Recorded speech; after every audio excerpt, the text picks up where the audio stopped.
Comment manifester des relations harmonieuses dans tous les domaines de votre vie?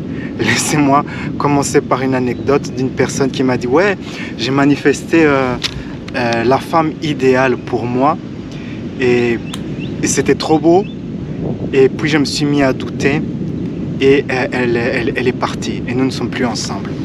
Pourquoi cela se produit? Parce qu'à un certain niveau, les gens de votre vie réagissent à vos croyances. Ils ne réagissent pas réellement à vos pensées, ils réagissent à vos croyances. En fait, comme le monde c'est votre miroir, le monde réagit à vos croyances. Vraiment vos croyances, pas trop vos pensées. Par exemple, vous pouvez penser que vous, par exemple, vous êtes un automobiliste et vous pouvez penser que vous allez avoir un accident de voiture ou que rouler c'est dangereux. Vous pouvez avoir toutes ces pensées quand vous êtes en voiture, mais ne jamais avoir d'accident parce que peut-être vous avez une croyance que vous êtes une personne prudente, qui fait attention et qui est protégée.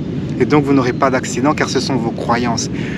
Vos croyances ont l'ascendant sur vos pensées. Pour manifester des relations harmonieuses dans tous les domaines de votre vie, c'est très simple. Mettez-vous dans un bon état d'énergie, un état qui va accélérer la manifestation. J'ai déjà beaucoup parlé sur ce sujet.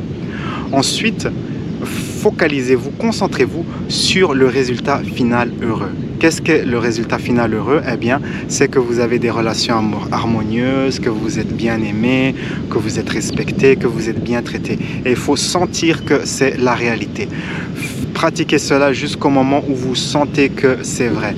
Le soir, avant de vous endormir, vous pouvez faire trois scènes bien qui représentent bien cette réalité que dans votre vie, il y a des relations harmonieuses, et cela peut être différents domaines de votre vie. Cela peut être au travail, dans la vie de tous les jours. Si vous êtes dans les affaires, cela peut être attirer des bons clients, des bons fournisseurs, et ainsi de suite. Imaginez au moins 3 scènes et vous visualisez ces scènes en boucle jusqu'à quand vous vous endormez pour influencer votre subconscient pour qu'il crée cette réalité. Ces informations sont transmises à votre moi supérieur et boum, cela devient votre réalité une fois que vous avez accepté que c'est vrai. Alors, pour certaines personnes, cela va prendre juste une seule fois. J'ai déjà fait l'expérience de cela.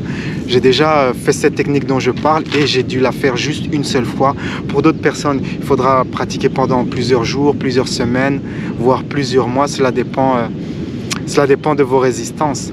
Alors, les résistances, parlons-en. Quand vous utilisez ce type de technique, vous devez comprendre que la 3D, c'est votre passé. Tout ce que vous voyez avec vos yeux, tout ce que vous sentez avec vos sens représente le passé.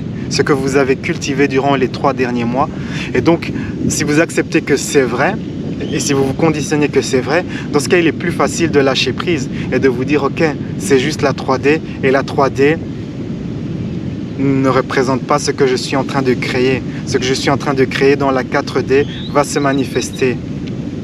Restez dans cet état-là et ce sera bien plus facile de lâcher prise. Au lieu de juger ce qui se passe dans la 3D, simplement accepter, waouh, ça ne reflète pas ce que je suis en train d'imaginer en ce moment, cela reflète mon passé.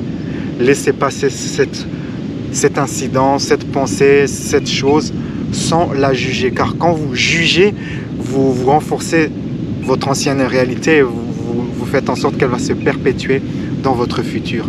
Donc simplement, restez dans un état de non-jugement, sachant que ce qui se passe dans votre vie, même si ce n'est pas adéquat, même si ce n'est pas idéal, sachez que cela représente votre passé et que bientôt vous allez être dans votre réalité préférée. C'est comme ça, c'est l'une des manières de lâcher prise. Quand vous utilisez ces techniques, le jeu, c'est vraiment de faire attention à ne pas comme ça retourner dans les anciens schémas de pensée. Parfois, il y a un peu de jus, il y a un peu de plaisir à avoir ces pensées négatives, ces vieux schémas. Il faudra vous déshabituer à être satisfait de ces anciens schémas, car si vous passez trop de temps ou même un peu de si vous passez du temps dans ces anciens schémas, eh bien, vous allez continuer à les perpétuer. Donc conditionnez-vous comme ça petit à petit à ne pas chercher le jus comme ça, la satisfaction qu'il y a à perpétuer ces pensées d'oppression de soi, de jugement de soi, de négativité. C'est un apprentissage, un conditionnement à faire. Vous pouvez faire le fameux régime mental de Emmett Fox, le livre est disponible en français. C'est un régime mental qui vous conditionne à justement ne plus tomber dans ces anciens schémas. C'est un conditionnement pour devenir une personne comme ça qui a une attitude de plus en plus tournée vers la création de sa réalité préférée. Quand vous allez pratiquer ces techniques et puis vous allez commencer à voir des résultats, eh bien vous allez avoir des résistances de type spirituel. C'est-à-dire un exemple de résistance spirituelle, c'est waouh, je manifeste vraiment les meilleurs clients, les meilleurs contrats, j'attire ce que je veux, on me traite bien. Et vous aurez l'impression de tricher dans la vie car les autres, ils ne sont pas comme ça. Les autres n'ont pas cette chance.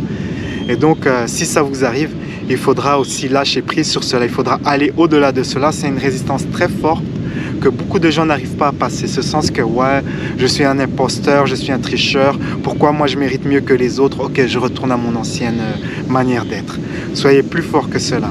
Si vous avez de l'expérience avec ce type de technique, partagez votre expérience dans la section des commentaires. On se retrouve pour une prochaine vidéo très prochainement. La vie est un voyage, appréciez la balade. Ciao, ciao.